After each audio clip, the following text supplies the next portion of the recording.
Good morning and welcome to വർത്തമാനം. ഇന്നത്തെ പ്രധാനപ്പെട്ട പത്രവാർത്തകൾ. പൊതുവിൽ പറയുകയാണെങ്കിൽ അതിർത്തിയിൽ വെടിയൊച്ച അസ്തമിച്ചുകൊണ്ടിരിക്കുന്ന സമയമാണ്.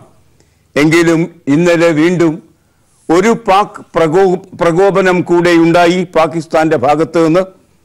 ഇത്തവണ അതിർത്തി ലംഘിച്ചു വന്നത് ഒരു ഡ്രോൺ വിമാനമാണ്. അതായത് ആളില്ലാ വിമാനം, പൈലറ്റ് ആവശ്യമില്ലാത്ത വിമാനം, താഴെ നിന്ന് ഓട്ടം നിയന്ത്രിക്കാവുന്ന, പറക്കൽ നിയന്ത്രിക്കാവുന്ന വിമാനം അതിർത്തി കടന്നു വന്നു എന്നതൊഴിച്ചാൽ മറ്റു വലിയ പ്രകോപനങ്ങളില്ല. അതുകൊണ്ട് തന്നെ ഈ ഡ്രോണിൻ്റെ വാർത്ത പ്രധാന വാർത്തയായി തീരുന്നു. മംഗളം എന്ന പത്രം ആ അതിക്രമണ വാർത്ത ഇപ്രകാരം തരുന്നു: അതിർത്തി കടക്കാൻ ശ്രമം, പാക് ഡ്രോൺ വെടിവെച്ച് ഇട്ടു. രാജസ്ഥാനിൽ അതിർത്തി ലംഘിക്കാൻ ശ്രമിച്ച പാകിസ്ഥാന്റെ ആളില്ലാ വിമാനം ഇന്ത്യ വെടിവെച്ചിട്ടു. ഇന്നലെ രാവിലെ 11:30 ബിക്കാനീർ നാൽ സെക്ടറിലായിരുന്നു സംഭവം എന്ന വാർത്തയാണ് ഇന്ന് മംഗളം പ്രധാന വാർത്തയായി നമുക്ക് തന്നിരിക്കുന്നത്. ഇത് മംഗളത്തിന്റെ 1-ാം പേജ് വാർത്തയാണെങ്കിൽ ആ വാർത്തയ്ക്കൊപ്പം തന്നെ മറ്റൊരു വാർത്ത കൂടി മംഗളം തരുന്നു. മസൂദ് അസർ ജീവിച്ചിരിപ്പുണ്ട് എന്ന് പാക് മാധ്യമങ്ങൾ. കഴിഞ്ഞ ദിവസങ്ങളിൽ മരിച്ചുവോ എന്ന് സംശയം പ്രകടിപ്പിച്ച മസൂദ് അസർ ജീവിച്ചിരിക്കുന്നു, അദ്ദേഹം മരിച്ചിട്ടില്ല എന്ന വാർത്ത, അത് പാകിസ്ഥാൻ സ്ഥിരീകരിച്ച വാർത്തയും ഇന്ന് മംഗളം 1-ാം പേജിൽ നമുക്ക് തന്നിരിക്കുന്നു.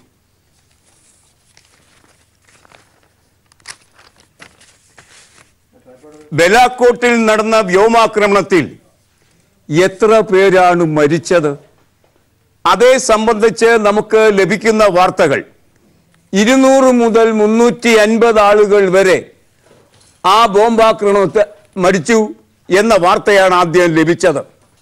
അത് ഇങ്ങനെ സോഷ്യൽ മീഡിയയിൽ പറഞ്ഞ് പൊലിപ്പിച്ച് ഒരു ഘട്ടത്തിൽ മരണസംഖ്യ 500 വരെ ഉയർത്താൻ ഡ്രോളന്മാർക്ക് കഴിയുകയും ചെയ്തു. എങ്കിൽ ക്രമേണ അത് താഴേക്ക് വരികയും ഇപ്പോൾ നാം വ്യവഹരിക്കുന്ന സമയത്ത് മരണസംഖ്യ 300-ലെത്തി നിൽക്കുകയും ചെയ്യുന്നു. ഇതാണ് നമുക്ക് ലഭിക്കുന്ന വാർത്ത. എന്നാൽ ഈ കണക്കുകളുടെ ശരിമയെക്കുറിച്ച് തർക്കം വന്നിരിക്കുന്നു. നാം അതേക്കുറിച്ച് പറയുന്നത് ആ കാര്യത്തിൽ ആധികാരികത ലഭിക്കുന്നില്ല എന്നതാണ്. ഇന്ത്യ ഇതേ സംബന്ധിച്ച് ആധികാരികമായ കണക്കുകൾ, അല്ലെങ്കിൽ മരണസംഖ്യ 300 എങ്കിൽ 300, അത് വിശദീകരിക്കാൻ പാകത്തിലുള്ള യാതൊന്നും തെളിവുകളൊന്നും മുന്നോട്ട് വെച്ചിട്ടില്ല എന്ന് അന്തർദേശീയ മാധ്യമങ്ങൾ തന്നെ പുറത്തേക്ക് വാർത്തകൾ കൊണ്ടുവന്നു കഴിഞ്ഞിരിക്കുന്നു. അതുമാത്രമല്ല, ബോംബിട്ടു എന്ന് പറയുന്ന സ്ഥലം സന്ദർശിച്ച അന്തർദേശീയ മാധ്യമ അംഗങ്ങൾക്ക് അപ്രകാരം ഗൗരവതരമായ ഒരു ബോംബിങ്ങിന്റെ പ്രതീതി അവിടെ കണ്ടില്ല. ബോംബിംഗ് ഉണ്ടായി, പക്ഷേ ബോംബ് ചെയ്യപ്പെട്ടത് പാറയ്ക്ക് മുകളിലോ അല്ലെങ്കിൽ പൈൻ മരങ്ങൾക്ക് മുകളിലോ ഒക്കെ ആണ് എന്നാണ് വാർത്തകൾ പറയുന്നത്.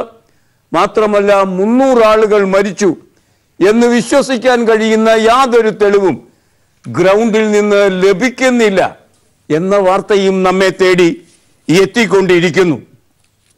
വലിയ നിലവാരത്തിൽ ആൾനാശം സംഭവിച്ചു എന്ന നിലയ്ക്കുള്ള കണക്കുകൾക്ക് പ്രസക്തി നഷ്ടപ്പെടുന്നു. 300 ആളുകളുടെ മരണം സ്ഥിരീകരിക്കാവുന്ന തെളിവുകളുടെ അഭാവത്തിൽ എത്രത്തോളം അത് വിശ്വാസയോഗ്യമാണ് എന്ന വാർത്തകൾ വന്നുകൊണ്ടിരിക്കുമ്പോൾ ഇന്നലെ അക്കാര്യത്തിൽ 300-ന്റെ കാര്യവും ചോദ്യം ചെയ്യപ്പെട്ടിരിക്കുന്നു. 250 ആളുകളെ മരിച്ചിട്ടുള്ളൂ. പറയുന്നത് BJPയുടെ ദേശീയ നേതാവ് അമിത്ഷായുമാണ്. അമിത്ഷാ അത് പറയേണ്ടയാളല്ല. ഒന്നുകിൽ പ്രധാനമന്ത്രിക്ക് പറയാം, അല്ലെങ്കിൽ പ്രതിരോധ മന്ത്രിക്ക് പറയാം. സൈനിക സേനാനികൾ അത് പറയാറില്ല.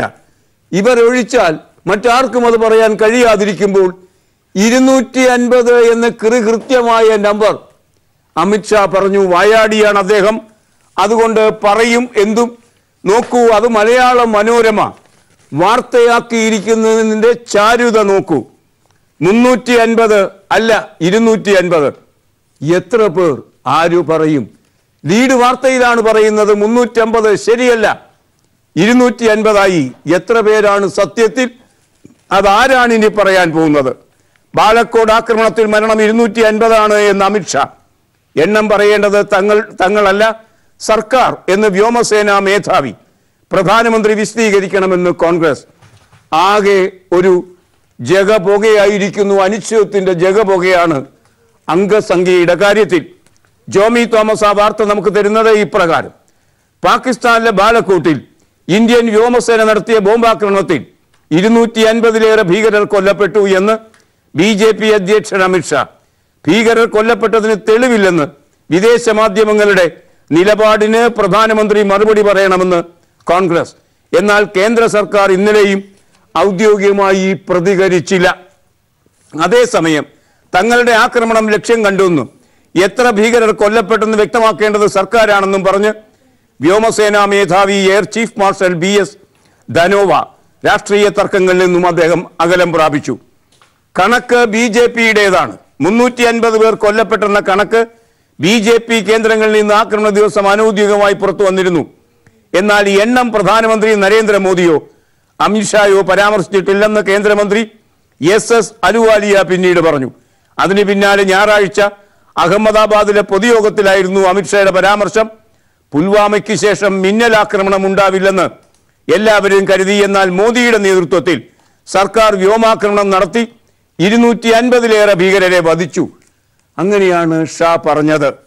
ആ അർത്ഥത്തിൽ കൃത്യമായ ഒരു കണക്ക് ഇല്ലാതെ എങ്ങനെയാണ് ഇതുമായി ബന്ധിപ്പിച്ച് വിശ്വാസയോഗ്യമായ നിലപാട് ആർക്കെങ്കിലും, ജനങ്ങൾക്കും സർക്കാരിനും എടുക്കാൻ കഴിയുക? ആ നിലയ്ക്ക് വലിയ ഒരു അനിശ്ചിതത്വം അതിനെ സംബന്ധിച്ച് നിലനിൽക്കുന്നു. വാർത്ത അത് അതേമാതിരി തന്നെ പ്രകാശിപ്പിക്കുകയും ചെയ്തിരിക്കുന്നു. രണ്ട് അഭിപ്രായങ്ങൾ ഈ കാര്യത്തിൽ വന്നിരിക്കുന്നത്. സിറാജ് എന്ന പത്രം ഒന്നാം പുറത്ത് ഓരോരുവരുടെയും പേരടക്കം അത് നമുക്ക് തരുന്നത് കാണുക. 250 പേരെ വധിച്ചു എന്ന് അമിത്ഷാ പറയുന്നു. അമിത്ഷായുടെ പ്രയോഗം ഇതാണ്. അത് ഒന്നാം പേജിൽ സിറാജ് തരുന്നു. ഉറി ഭീകരാക്രമണത്തിന് ശേഷം പാകിസ്ഥാൻ അതിർത്തി കടന്ന് ഇന്ത്യ മിന്നലാക്രമണം നടത്തി. പുൽവാമ ഭീകരാക്രമണത്തിന് ശേഷം മിന്നലാക്രമണം ഉണ്ടാകില്ലെന്നാണ് എല്ലാവരും കരുതിയത്. എന്നാൽ ബാലക്കോട്ടിൽ 250 ഭീകരരെ വധിച്ചുകൊണ്ട് മിന്നലാക്രമണം ഏറ്റവും നന്നായി തന്നെ ഇന്ത്യ നടത്തിയിരിക്കുന്നു എന്നാണ് അമിത്ഷാ പറഞ്ഞത്. തൊട്ടുപിറകെ P. ചിദംബരം ചോദിക്കുന്നു, ബാലക്കോട്ട് ആക്രമണത്തിൽ കൊല്ലപ്പെട്ട ഭീകരരുടെ എണ്ണം സംബന്ധിച്ച് വിശ്വസനീയ വിവരങ്ങൾ നൽകാൻ സർക്കാർ സന്നദ്ധമാകണം. ആക്രമണത്തിൽ ഏതെങ്കിലും തരത്തിലുള്ള ആൾനാശമുള്ളതായി വ്യോമസേനാ മേധാവി സ്ഥിരീകരിച്ചിട്ടില്ല. അതുകൊണ്ട് തന്നെ വിശ്വാസയോഗ്യമായി കണക്കുകൾ അവതരിപ്പിക്കാൻ സർക്കാർ ബാധ്യസ്ഥമാണ് എന്നാണ് ഈ വാർത്തയിൽ സിറാജ് നമ്മോട് പറയുന്നത്. രണ്ട് അഭിപ്രായങ്ങൾ, അത് P. ചിദംബരത്തിൻ്റെയും അമിത്ഷായുടെയും. മറ്റൊരു വാർത്ത സിറാജിന്റെ ഒന്നാം പുറം തരുന്നത് അന്താരാഷ്ട്ര സമ്മർദ്ദത്തെ തുടർന്ന് ഭീകരതയ്ക്കെതിരെ നടപടിക്കൊരുങ്ങി പാകിസ്ഥാൻ എന്ന നല്ല വാർത്തയാണ്. വാർത്ത ഇപ്രകാരം: അന്താരാഷ്ട്ര സമ്മർദ്ദം തുടരുന്നതിനിടെ തീവ്രവാദ ഭീകരവാദ സംഘടനകൾക്കെതിരെ നടപടികൾക്കൊരുങ്ങി പാകിസ്ഥാൻ. പാക് വാർത്താ വിതരണ മന്ത്രി ഫവാദ് ചൗധരിയാണ് ഇക്കാര്യം മാധ്യമങ്ങളെ അറിയിച്ചത്. എന്നാൽ ജെയ്ഷെ മുഹമ്മദ്, ജമായത്ത് ഉദ്ദവ, അതിൻ്റെ പോഷക സംഘടനയായ ഫലാഹി ഇൻസാനിയത്ത് ഫൗണ്ടേഷൻ ഉൾപ്പെടെയുള്ള സംഘടനകൾക്കെതിരെ എന്നായിരിക്കും നടപടി ഉണ്ടാവുക എന്നതിനെക്കുറിച്ച് പ്രതികരിക്കാൻ മന്ത്രി തയ്യാറായില്ല. അറച്ചറച്ചാണെങ്കിലും അവിടുത്തെ സർക്കാർ ഭീകരർക്കെതിരെ നടപടി സ്വീകരിക്കാനുള്ള നടപടികൾ ആരംഭിച്ചു എന്നാണ് ഈ വാർത്ത വായിച്ചാൽ നമുക്ക് മനസ്സിലാക്കാൻ കഴിയുക. മാതൃഭൂമി ഇന്ന് ആക്രമണവുമായി ബന്ധിപ്പിച്ച് പുതിയ വെളിപ്പെടുത്തൽ നമുക്ക് തരുന്നു. ഇന്നലെ ദൃശ്യമാധ്യമങ്ങൾ നൽകിയ വെളിപ്പെടുത്തൽ തന്നെയാണ്. അതുകൊണ്ട് അതിൽ ആ നിലയ്ക്ക് ഒരു പുതുമ പറയാനുമാകില്ല. മരണസംഖ്യ വെളിപ്പെടുത്തേണ്ടത് സർക്കാർ എന്ന് പറയുമ്പോൾ ഒരു വിശ്വാസയോഗ്യമായ ഒരടിസ്ഥാനം അക്കാര്യത്തിൽ സർക്കാരിൻ്റെ ഏജൻസി പറയുന്നു. ആക്രമിക്കപ്പെട്ട ബലേക്കോട്ടിൽ 300 സെൽഫോൺ പ്രവർത്തന നിരതമായിരുന്നു ആക്രമണത്തിന് മുമ്പ്. അതാണ് 300 എന്ന കണക്കിലേക്ക് എത്തിയത്. 300 സെൽഫോണുകൾ അവിടെ പ്രവർത്തന നിരതമായിരുന്നു. അതിൻ്റെ അടിസ്ഥാനത്തിലാണ് 300 എന്ന് പറഞ്ഞത് എന്ന് വേണമെങ്കിൽ നമുക്ക് വാദിക്കാം. ആ വാർത്ത മാതൃഭൂമി തരുന്നത് കാണുക. ജെയ്ഷെ ക്യാമ്പിൽ പ്രവർത്തിച്ചിരുന്നത് 300 ഫോൺ. ഫെബ്രുവരി 26-ന് പാകിസ്ഥാനിലെ ബലാക്കോട്ട് ഭീകര കേന്ദ്രത്തിൽ വ്യോമസേന ആക്രമണം നടത്തുന്നതിന് തൊട്ടു മുമ്പ് അവിടെ 300ഓളം മൊബൈൽ ഫോണുകൾ പ്രവർത്തിച്ചിരുന്നതായി റിപ്പോർട്ട്. ആക്രമണം നടത്തുന്നതിന് തൊട്ടു മുമ്പ് കേന്ദ്രത്തിൽ 300ഓളം ഫോണുകളുടെ സിഗ്നലുകൾ സജീവമായിരുന്നു എന്ന് NTROയുടെ അവകാശവാദം. ഇനി NTRO എന്താണ് കാണുക. പ്രധാനമന്ത്രിയുടെ ഓഫീസിൽ ദേശീയ സുരക്ഷാ ഉപദേഷ്ടാവ് അജിത് ഡോവലിന് കീഴിൽ പ്രവർത്തിക്കുന്ന സ്ഥാപനമാണ് NTRO. 2004-ലാണ് പ്രവർത്തനം തുടങ്ങിയത്. അജിത് ഡോവലാണ് പറഞ്ഞത്. അജിത് ഡോവൽ ഈ സർക്കാരിനെ സംബന്ധിച്ച് മാൻഡ്രേക്ക് ദി മജീഷ്യൻ എന്ന നിലയ്ക്ക് വലിയ സ്ഥാനമുള്ള ആളാണ്. സ്ഥാനം നുണകൾ ചമയ്ക്കുന്ന കാര്യത്തിലാണ്. അജിത് ഡോവൽ അമിത്ഷായ്ക്കും നരേന്ദ്രമോദിക്കും ഒപ്പം നിന്ന് ഒപ്പത്തിനൊപ്പം നുണ പറയാൻ പറ്റുന്ന പേശീബലമുള്ള ഒരു ഉപദേഷ്ടകനാണ്. അതുകൊണ്ട് അത് വിശ്വസിക്കാനൊന്നും കഴിയില്ല. പറഞ്ഞു തുടങ്ങിയപ്പോൾ ഗംഭീരമായിരുന്നു. പക്ഷെ ആരാണ് പറഞ്ഞത്? അജിത് ഡോവലാണ് എന്ന അവസ്ഥയിലേക്ക് എത്തിയപ്പോൾ അതിൻ്റെ എല്ലാ വിശ്വാസ്യതയും ഒറ്റയടിക്ക് നഷ്ടപ്പെട്ടു എന്ന് വേണം നമുക്ക് അനുമാനിക്കാൻ. ഇന്ന് മാതൃഭൂമി എന്ന പത്രം അതിൻ്റെ ലീഡ് വാർത്തയാക്കിയിരിക്കുന്നത് ബംഗാളിൽ CPM-ഉം കോൺഗ്രസും തമ്മിൽ വോട്ടുധാരണയുണ്ടാകുന്നു. ഈ തെരഞ്ഞെടുപ്പിൽ കഴിഞ്ഞ തെരഞ്ഞെടുപ്പിലും ഉണ്ടായിരുന്നതാണ്. ഈ തെരഞ്ഞെടുപ്പിലും അത് തുടരാനുള്ള തീരുമാനം അവർ എടുത്തിരിക്കുന്നു. ആ വാർത്ത ലീഡാക്കുന്നത്, മാതൃഭൂമി ലീഡാക്കുന്നത് അതിൻ്റെ വാർത്താ പ്രാധാന്യം കൊണ്ട് തന്നെയാണ്. ബംഗാളിൽ കോൺഗ്രസുമായി സഖ്യം CPM തയ്യാർ. 6 സിറ്റിംഗ് സീറ്റുകളിലും പരസ്പരം മത്സരിക്കില്ല. കഴിഞ്ഞ തവണ ബംഗാളിൽ CPM ജയിച്ചത് 2 സീറ്റുകളിലാണ്, 42 സീറ്റുള്ള ആ സംസ്ഥാനത്ത്. അതുപോലെ തന്നെ കോൺഗ്രസ് ജയിച്ചത് 4 സീറ്റുകളിലാണ്.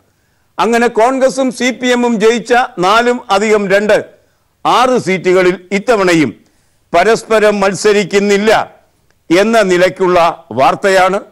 ഒറീസയിലും കോൺഗ്രസും CPM-ഉം തമ്മിൽ ചില ധാരണകൾക്ക് ഉള്ള സാധ്യതയും ഇന്ന് മാതൃഭൂമി 1-ാം പേജിലെ ലീഡ് വാർത്തയ്ക്കുള്ളിൽ നമുക്ക് തന്നിരിക്കുന്നു. യുദ്ധത്തിൻ്റെ പശ്ചാത്തലത്തിൽ BJP നടത്തുന്ന ശ്രമം എന്താണ്? തെരഞ്ഞെടുപ്പിൽ ജയിച്ചു കയറാൻ യുദ്ധോത്സുക ദേശീയ ബോധമാണ്. പക്ഷേ അത് യുദ്ധത്തിന് അനുകൂലമായ ഒരു ദേശീയ ബോധം രൂപപ്പെടുത്താൻ, ഒരു ദേശീയവാദം രൂപപ്പെടുത്താൻ, ആ ദേശീയവാദം പ്രചരിപ്പിക്കാൻ BJP-യും RSS-ഉം ഒക്കെ സംഘടിതമായി ശ്രമിക്കുന്നു എന്ന് ദേശാഭിമാനി അതിൻ്റെ ലീഡ് വാർത്തയിലൂടെ പറയുന്നു. ഇന്നലെ CPM-ന്റെ കേന്ദ്ര കമ്മിറ്റി യോഗത്തിലാണ് അത്തരം ഒരു അഭിപ്രായ സ്വരൂപണം നടത്തിയത്. നമുക്ക് ആ വാർത്തയുടെ വിശദാംശങ്ങളിലേക്ക് പോകാം ഒരു ചെറിയ പരസ്യ ഇടവേളയ്ക്ക് ശരി. BJP പ്രചരിപ്പിക്കാൻ ശ്രമിക്കുന്ന യുദ്ധോത്സുക ദേശീയവാദമാണ് ഇന്ത്യൻ ജനതയുടെ ഐക്യം തകർത്തത് എന്നാണ് ദേശാഭിമാനി നിരീക്ഷണം. ആ വാർത്ത കാണുക. BJP-യുടെയും സംഘപരിവാറിൻ്റെയും യുദ്ധോത്സുകമായ ദേശീയവാദം ഭീകരവാദത്തിനെതിരെ രാജ്യത്ത് ഉയർന്നു വന്ന ഐക്യത്തെ തകർത്തതായി CPIM general secretary Sitaram Yechury പറഞ്ഞു. ഭീകരതയ്ക്കെതിരായ പോരാട്ടം ഇന്ത്യക്കാരും മുസ്ലിങ്ങളും തമ്മിലുമുള്ള സംഘർഷമാണ് എന്ന് വരുത്തി തീർക്കാൻ BJP-യും കേന്ദ്ര സർക്കാരും ശ്രമിക്കുന്നു. ദേശീയ ഐക്യത്തിന് തുരങ്കം വയ്ക്കുന്ന ഇത്തരം നടപടികളെ ദില്ലിയിൽ 2 ദിവസമായി ചേർന്ന CPIM കേന്ദ്ര കമ്മിറ്റി യോഗം അപലപിച്ചതായി സീതാറാം യെച്ചൂരി വാർത്താ സമ്മേളനത്തിൽ പറഞ്ഞു. കഴിഞ്ഞ 5 വർഷത്തിനിടെ ഭീകരാക്രമണം കാശ്മീരിൽ 176% കണ്ടു വർദ്ധിച്ചു.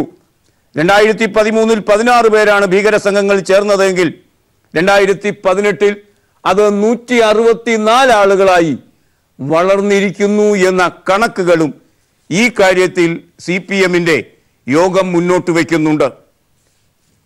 ദേശാഭിമാനിയുടെ 1-ാം പുറം തരുന്ന മറ്റൊരു വാർത്ത BJP-യുടെ ദില്ലി സംസ്ഥാന അധ്യക്ഷൻ മനോജ് തിവാരി ദില്ലിയിൽ നടത്തിയ രാഷ്ട്രീയ പ്രചരണത്തിൻ്റെ സമയത്ത് അദ്ദേഹം സൈനിക വേഷം ധരിച്ചുകൊണ്ടാണ് ആ പ്രചരണം നടത്തിയത്. അതിർത്തിയിലെ സൈനിക നീക്കങ്ങളെ എങ്ങനെയാണ് തങ്ങളുടെ സ്വാർത്ഥ താല്പര്യത്തിൽ അടിസ്ഥാനപ്പെട്ട രാഷ്ട്രീയ ആയുധമായി ഉപയോഗിക്കുന്നത് BJP എന്നതിൻ്റെ നല്ല തെളിവാണ് മനോജ് തിവാരി സൈനിക വേഷം ധരിച്ച് നടത്തിയ പ്രചാരണ പ്രവർത്തനം. മറ്റുള്ള ആളുകൾ സൈനിക വേഷം ധരിക്കുന്നത് നിഷിദ്ധമായ ഒരു കാര്യമാണ്. പക്ഷേ BJPക്ക് അതൊന്നും കാര്യമല്ല. സൈനിക വേഷം ധരിച്ച് ആ വിരുദ്ധൻ പ്രചരണ രംഗത്ത് വന്നിരിക്കുന്നു എന്നാണ് വാർത്ത. കാശ്മീർ പ്രശ്നം പരിഹരിക്കാൻ ആർക്കാണ് കഴിയുക? അഭിനന്ദിനെ തിരിച്ച് 50 മണിക്കൂറിനുള്ളിൽ അതിർത്തി കടത്തി തിരിച്ച് ഇന്ത്യക്ക് തന്നത് ഇമ്രാൻഖാനാണെന്നും അത് സമാധാനത്തിൻ്റെ ഒരു ജസ്റ്റർ ആയിരിക്കുന്നു എന്ന നിലയ്ക്ക്, സമാധാനത്തിൻ്റെ ഒരു ചിഹ്നമായിരിക്കുന്നു എന്ന നിലയ്ക്ക് സമാധാനത്തിൻ്റെ നോബേൽ സമ്മാനം ഇമ്രാൻഖാന് നൽകണമെന്നും പാകിസ്ഥാനിൽ പ്രചരണമുണ്ടായി. ആ പ്രചരണത്തിന് മറുപടി പറയുന്നു ഇമ്രാൻഖാൻ. പൊതുവൃത്താന്തം പേജിൽ മംഗളം ആ വാർത്ത ഇങ്ങനെ വരുന്നു: കാശ്മീർ പ്രശ്നം പരിഹരിക്കുന്നയാൾ നോബലിന് അർഹൻ താനല്ല, കാശ്മീർ പ്രശ്നം പരിഹരിക്കുന്നയാളാണ് നോബൽ ലഭിക്കേണ്ടയാൾ എന്ന് ഇമ്രാൻഖാൻ പറയുമ്പോൾ ആ വാർത്തയുടെ വിശദാംശം ഇങ്ങനെ വായിക്കാം: കാശ്മീർ ജനതയുടെ ഇച്ഛാനുസരണം കാശ്മീർ പ്രശ്നത്തിന് പരിഹാരം കാണുകയും ഉപഭൂഖണ്ഡത്തിൻ്റെ ആകെ സമാധാനത്തിനും മനുഷ്യ വികസനത്തിനും വഴിയൊരുക്കുന്ന ആൾക്കാണ് നോബൽ സമ്മാനം നൽകേണ്ടത്. ഞാൻ അതിന് യോഗ്യനല്ല, അത്രത്തോളം തനിക്ക് വളരാൻ കഴിഞ്ഞിട്ടില്ല എന്ന വിനയവും ഇമ്രാൻഖാൻ ആ പ്രസ്താവനയിൽ നടത്തുന്നു. കാശ്മീർ പ്രശ്നം ആ അർത്ഥത്തിൽ സമാധാനം കണ്ടെത്തേണ്ട വലിയ ഒരു പ്രശ്നം തന്നെയാണ് എന്നാണ് ഇമ്രാൻഖാൻ സൂചിപ്പിച്ചിരിക്കുന്നത്. ഈ മേഖലയിൽ സമാധാനം പുലരണമെങ്കിൽ കാശ്മീർ പരിഹരിക്കപ്പെടുക തന്നെ വേണം. അശ്രാന്തമായ കാശ്മീർ എപ്പോഴും പാകിസ്ഥാനും ഇന്ത്യക്കും ഇടയിൽ ഒരു വ്രണമായി നിൽക്കും എന്ന കാര്യമാണ് ഇമ്രാൻഖാൻ വ്യക്തമാക്കിയിരിക്കുന്നത്. നമ്മുടെ പ്രധാനമന്ത്രി പണത്തിൻ്റെ കാര്യത്തിൽ മാത്രമല്ല മറ്റു കാര്യങ്ങളിലും നുണ പറയും. അദ്ദേഹത്തെ ചോർ, കള്ളൻ എന്നാണല്ലോ രാഹുൽ ഗാന്ധി വിളിച്ചത്. പ്രധാനമന്ത്രി പറഞ്ഞ അത്തരത്തിലുള്ള ഒരു നുണ ഇന്ന് വാർത്തയും വീക്ഷണവും പേജിൽ മാതൃഭൂമി തരുന്നു. പ്രധാനമന്ത്രി കള്ളം ആവർത്തിക്കുന്നു. രാഹുലിൻ്റെ നിലപാടാണ്. രാഹുലിൻ്റെ മണ്ഡലമായ UPയിലെ അമേഠിയിൽ ഞായറാഴ്ചയാണ് പ്രധാനമന്ത്രി നരേന്ദ്രമോദി AK-203 റൈഫിൾ നിർമ്മാണശാല ഉദ്ഘാടനം ചെയ്തത്. അമേഠി ഇനി അറിയപ്പെടുക പ്രതിരോധ കേന്ദ്രമെന്ന നിലയിലായിരിക്കുമെന്നും വലിയ രാഷ്ട്രീയക്കാരുടെ പേരിലല്ലെന്നും പ്രധാനമന്ത്രി അവിടെ പ്രസംഗിച്ചു. വലിയ രാഷ്ട്രീയക്കാരെന്ന് പറഞ്ഞാൽ രാഹുൽ ഗാന്ധിയാണ് അദ്ദേഹം ഉദ്ദേശിച്ചത്. 2013 വരെ ഒരൊറ്റ ആയുധം പോലും അമേഠിയിൽ തറക്കല്ലിട്ട ഫാക്ടറിയിൽ ഉൽപ്പാദിപ്പിച്ചില്ലെന്നും പ്രധാനമന്ത്രി കുറ്റപ്പെടുത്തി. ഇതിനെതിരെയാണ് രാഹുൽ രംഗത്ത് വന്നത്. രാഹുൽ പറഞ്ഞു, പ്രിയ പ്രധാനമന്ത്രി, 2010 ഞാനാണ് തോക്ക് നിർമ്മാണശാലയ്ക്ക് തറക്കല്ലിട്ടത്. കുറച്ച് വർഷങ്ങളായി ഫാക്ടറിയിൽ ചെറിയ ആയുധങ്ങൾ ഉൽപ്പാദിപ്പിക്കുന്നുണ്ട്. താങ്കൾ ഇന്നലെ അമേഠിയിൽ പോയി പതിവ് പോലെ വീണ്ടും കള്ളം പറഞ്ഞു. താങ്കൾക്കതിൽ ലജ്ജയില്ലേ? നുണ പറയുന്നതിന് യാതൊരു ഉളുപ്പും ഇല്ല നമ്മുടെ പ്രധാനമന്ത്രിക്ക്. എപ്പോൾ അദ്ദേഹം പ്രസംഗിച്ചു തുടങ്ങിയാലും 1-2 കല്ല് വെച്ച നുണ ആ കാര്യത്തിൽ ഉണ്ടാകും. അദ്ദേഹം പറഞ്ഞത് സ്മൃതി ഇറാനി നടത്തിയ പ്രവർത്തനങ്ങൾ പോലും അമേഠിയിൽ നടത്താൻ രാഹുലിന് കഴിഞ്ഞില്ല എന്നാണ്. അതിന് ഉരുളക്കുപ്പേരി എന്ന നിലയ്ക്ക് രാഹുൽ ഗാന്ധി മറുപടി കൊടുക്കുകയും ചെയ്തു. ഇതൊക്കെയാണ് ആ രംഗത്ത് നിന്ന് നമുക്ക് ഇന്ന് ലഭിക്കുന്ന വാർത്തകൾ. മറ്റൊരു വാർത്ത ഇന്ന് സിറാജിന്റെ ഒന്നാം പുറം തരുന്നു. എല്ലാ പത്രങ്ങളും തന്നിട്ടുണ്ട്. CPI പാർലമെന്റിലെ തെരഞ്ഞെടുപ്പിൽ അവർക്കുള്ള 4 സ്ഥാനങ്ങളുണ്ട്. ആ 4 സ്ഥാനങ്ങളിലെ സ്ഥാനാർത്ഥികളെ പ്രഖ്യാപിച്ച് ആ കാര്യത്തിൽ 1ാം സ്ഥാനത്തെത്തിയിരിക്കുന്നു. ആദ്യമായി സ്ഥാനാർത്ഥികളെ സംശയലേശമന്യെ പ്രഖ്യാപിച്ചത് CPI തന്നെയാണ്. അക്കാര്യത്തിൽ അവരാണ് 1ാമതെത്തിയിരിക്കുന്നത്. കോൺഗ്രസിന് അക്കാര്യത്തിൽ എവിടെയും എത്താൻ കഴിഞ്ഞിട്ടില്ല. CPMന്റെ ക്യാമ്പും ചർച്ചയിൽ തന്നെയാണ്. CPI ഇന്നലെ അവർ നേരത്തെ സൂചിപ്പിച്ചത് മാതിരി 4 മണ്ഡലങ്ങളിൽ ആരൊക്കെയാണ് മത്സരിക്കുക എന്നതിനെ സംബന്ധിച്ച സ്ഥിതി വിവരം വ്യക്തമാക്കിയിരിക്കുന്നു. എല്ലാ പത്രങ്ങളും ആ വാർത്ത നമുക്കിന്ന് തന്നിരിക്കുന്നു. ആ വാർത്തയുടെ വിശദാംശങ്ങളിലേക്ക് പോകാം മറ്റൊരു ചെറിയ പരസ്യ ഇടവേളയ്ക്ക് ശേഷം. CPIയുടെ 4 സ്ഥാനാർത്ഥികൾ ആരൊക്കെ കാണുക: ദിവാകരൻ, ചിറ്റയം ഗോപകുമാർ, രാജാജി, സുനീർ എന്നിവരാണ് CPIയുടെ സ്ഥാനാർത്ഥികൾ. ലോക്സഭാ തെരഞ്ഞെടുപ്പിന് 4 മണ്ഡലങ്ങളിലെ പാർട്ടി സ്ഥാനാർത്ഥികളെ CPI തീരുമാനിച്ചു. തിരുവനന്തപുരത്ത് C. ദിവാരനും, മാവേലിക്കരയിൽ ചിറ്റയം ഗോപകുമാറും, തൃശൂരിൽ രാജാജി മാത്യു തോമസും, വയനാട്ടിൽ PP സുനീറുമാണ് സ്ഥാനാർത്ഥികൾ. ഇന്നലെ ചേർന്ന സംസ്ഥാന കൗൺസിൽ യോഗമാണ് സ്ഥാനാർത്ഥികളെ തീരുമാനിച്ചത്. CN ജയദേവൻ സിറ്റിംഗ് MP ആണ് തൃശൂരിൽ. അദ്ദേഹത്തിന് എന്തായാലും സീറ്റ് നൽകിയിട്ടില്ല. മറ്റ് സീരിയസ് ആയ ഒരു പോരായ്മ ഈ കാര്യത്തിൽ 4 പേരെ പ്രഖ്യാപിക്കുമ്പോൾ ഒരു സ്ത്രീ ആ കാൻഡിഡേച്ചർ ലിസ്റ്റിൽ വന്നില്ല എന്നതാണ്. ഒരു സ്ത്രീയെങ്കിലും പ്രതീക്ഷിച്ചതാണ് മാധ്യമങ്ങൾ, പക്ഷേ അതുണ്ടായില്ല. അതാണ് പ്രധാനപ്പെട്ട ഒരു കാര്യമായി, നമുക്കൊരു പോരായ്മയായി ഈ കാര്യത്തിൽ കാണാൻ ആവുക. വേനൽ ചൂട് ഉഷ്ണതരംഗമായി മാറുമെന്ന ഭീഷണി ഉയർന്നിരിക്കുന്നു. ഉഷ്ണതരംഗം എന്ന് പറയുമ്പം ഒരടുത്ത ഘട്ടമാണ്. മാധ്യമം എന്ന പത്രം എല്ലാ പത്രങ്ങൾക്കൊപ്പം ആ വാർത്ത തന്നിരിക്കുന്നു. മാധ്യമമാകട്ടെ ആദ്യ വാർത്തയാക്കിയിരിക്കുന്നു. കേരളം ഉഷ്ണതരംഗ ഭീഷണിയിൽ എന്ന ശീർഷകത്തിലാണ് ആ വാർത്ത നമ്മെ തേടിയെത്തുന്നത്. കോഴിക്കോട് 7 വരെ കനത്ത ജാഗ്രതാ നിർദ്ദേശം. സംസ്ഥാനത്ത് വരും ദിവസങ്ങളിൽ ഉഷ്ണതരംഗത്തിന് ഹീറ്റ് വേവ് സാധ്യതയെന്ന് കാലാവസ്ഥാ നിരീക്ഷണ കേന്ദ്രം മുന്നറിയിപ്പ് നൽകി. കോഴിക്കോട് ജില്ലയിലുള്ളവരാണ് കൂടുതൽ ജാഗ്രത പാലിക്കേണ്ടത്. ഇവിടെ 7 വരെ കൊടും ചൂട് സാധ്യതയുണ്ടെന്നാണ് മുന്നറിയിപ്പ്. കണ്ണൂർ മുതൽ തൃശൂർ വരെ ജില്ലകളും ജാഗ്രത പാലിക്കണമെന്ന് ദുരന്ത നിവാരണ അതോറിറ്റി മുന്നറിയിപ്പ് നൽകിയിരിക്കുന്നു. പ്രധാനമായും തൃശൂർ മുതൽ കണ്ണൂർ വരെയുള്ള സ്ഥലങ്ങളിലാണ് ഹീറ്റ് വേവ് അഥവാ ഉഷ്ണതരംഗത്തിൻ്റെ ഭീഷണി ഉണ്ടായിരിക്കുന്നത് എന്നും ഈ വാർത്ത നമ്മോട് പറയുന്നു. ഇന്നലെ മലയാള മനോരമ ലീഡ് വാർത്തയാക്കിയത് PSC നിയമനം ഔട്ട്സോഴ്സ് ചെയ്യാൻ ഒരു പദ്ധതി കേരള സർക്കാരിനുണ്ട് എന്നതായിരുന്നു. PSC നിയമനത്തിൽ ചിലവയൊക്കെ ഔട്ട്സോഴ്സ് ചെയ്ത് മറ്റ് ഏജൻസികൾക്ക് നൽകുന്നു എന്നാണ് മനോരമ കണ്ടെത്തിയത്. ലീഡ് വാർത്ത കൊടുക്കുന്നത് വഴി അതിന് വലിയ ആധികാരികതയുണ്ട് എന്ന് വരുത്തി തീർക്കാനും അവർ ശ്രമിച്ചിരുന്നു. പക്ഷേ ആ വാർത്ത പൊള്ളയാണ് എന്നു മാത്രമല്ല കൃത്രിമമായി ചമച്ചതാണ് എന്നും വാസ്തവികതയുമായി അതിന് പുലബന്ധമില്ല എന്നും ഇന്ന് ദേശാഭിമാനി മറുപടി വാർത്തയായി തന്നിരിക്കുന്നു. PSCക്ക് മേലും മനോരമയുടെ നുണ ബോംബ്, മനോരമ പൊട്ടിച്ച ഒരു നുണ ബോംബാണ് അത് എന്നാണ് ദേശാഭിമാനി പറയുന്നത്. തെരഞ്ഞെടുപ്പും സ്വന്തം തൊഴിൽ പ്രസിദ്ധീകരണത്തിൻ്റെ പ്രചാരണവും മുന്നിൽ കണ്ട് PSCക്കെതിരെ മനോരമയുടെ വ്യാജ വാർത്ത. കൈവിട്ട് PSC എന്ന തലക്കെട്ടിൽ തിങ്കളാഴ്ച പ്രസിദ്ധീകരിച്ച മുഖ്യ വാർത്ത അസൽ നുണബോംബാണ്. ഭരണഘടനാ സ്ഥാപനമായ PSCയുടെ കാര്യത്തിൽ ഇടപെടാനാകില്ലെന്ന സാമാന്യ വിവരം പോലും ഇല്ലാതെയായിരുന്നു നുണവാർത്ത എഴുതിയത്. PSCയുടെ പ്രവർത്തനത്തിൽ എന്തെങ്കിലും മാറ്റം വരുത്താൻ ശുപാർശ ലഭിച്ചാൽ സർക്കാരാണ് ഇക്കാര്യം തീരുമാനിക്കേണ്ടത്. ഇതിനായി പലതരത്തിൽ ചർച്ചയും മന്ത്രിസഭാ യോഗത്തിൻ്റെ അംഗീകാരവും തുടങ്ങിയ ധാരാളം കടമ്പകൾ കടക്കേണ്ടതുണ്ട്. PSCയുടെ കാര്യത്തിൽ സർക്കാരിന് അങ്ങനെ പെട്ടെന്ന് തീരുമാനങ്ങൾ എടുക്കാൻ കഴിയാത്ത വണ്ണമുള്ള ഒരു സംഘടനാ സമീപനമാണ് ആ കാര്യത്തിലുള്ളത്.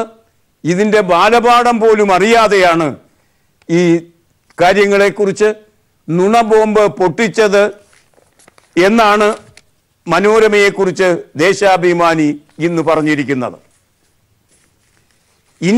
ഇടുക്കിയിലെ കർഷക ആത്മഹത്യ, ജപ്തി നടപടികൾ നിർത്തിവെക്കാൻ നിർദ്ദേശം നൽകും. ഇന്ന് അതുമായി ബന്ധിപ്പിച്ച് പ്രത്യേക മന്ത്രിസഭാ യോഗം ചേരാൻ പോകുന്നു. കാർഷിക വായ്പ പലിശ ബാധ്യത സർക്കാർ ഏറ്റെടുത്തേക്കും. ദീപിക ഒന്നാമത്തെ വാർത്തയായി തരുന്നു. കാർഷിക പ്രതിസന്ധി രൂക്ഷമാവുകയും കർഷക ആത്മഹത്യകൾ തുടരുകയും ചെയ്യുന്ന പശ്ചാത്തലത്തിൽ കാർഷിക വായ്പകളുടെ പലിശ സർക്കാർ ഏറ്റെടുക്കാനും കാർഷിക കടാശ്വാസ കമ്മീഷന്റെ കാലാവധി നീട്ടാനും ഇന്ന് ചേരുന്ന മന്ത്രിസഭാ യോഗം തീരുമാനിച്ചേക്കും.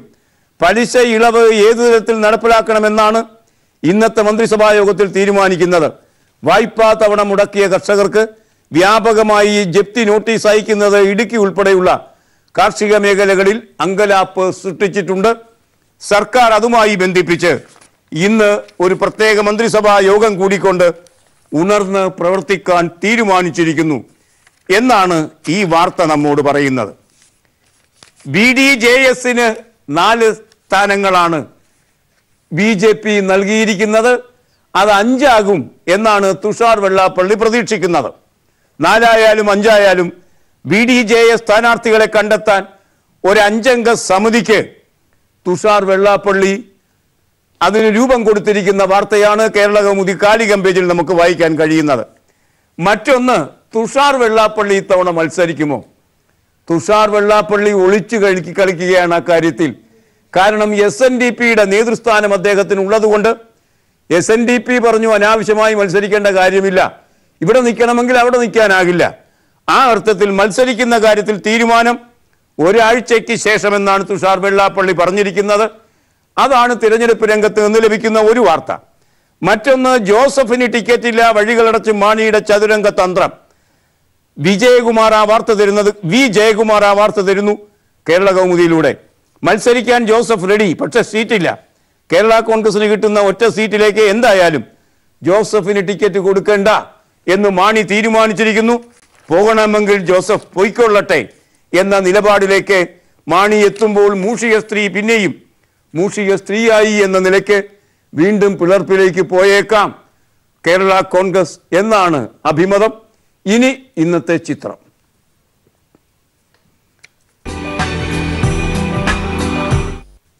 തിരുവനന്തപുരം വിമാനത്താവളം അദാനിക്ക് തീരെഴുതി കഴിഞ്ഞു. അതിനെതിരെ പ്രതിഷേധം പുകയുന്നു. ഈ ചിത്രം കാണുക. ഇത് തിരുവനന്തപുരം പാളയത്ത് സംഘടിപ്പിച്ച ഒരു പ്രതിഷേധ യോഗമാണ്. അവിടെ ആ പ്രതിഷേധ യോഗം VS അച്യുതാനന്ദൻ ഉദ്ഘാടനം ചെയ്യുന്ന ദൃശ്യം ദേശാഭിമാനി ഇന്ന് പൊതുവാർത്താ പേജിൽ തരുന്നു. ഈ ദൃശ്യത്തോട് ഇന്നത്തെ വർത്തമാനം സമാപിക്കുകയാണ്. Nice day, good by.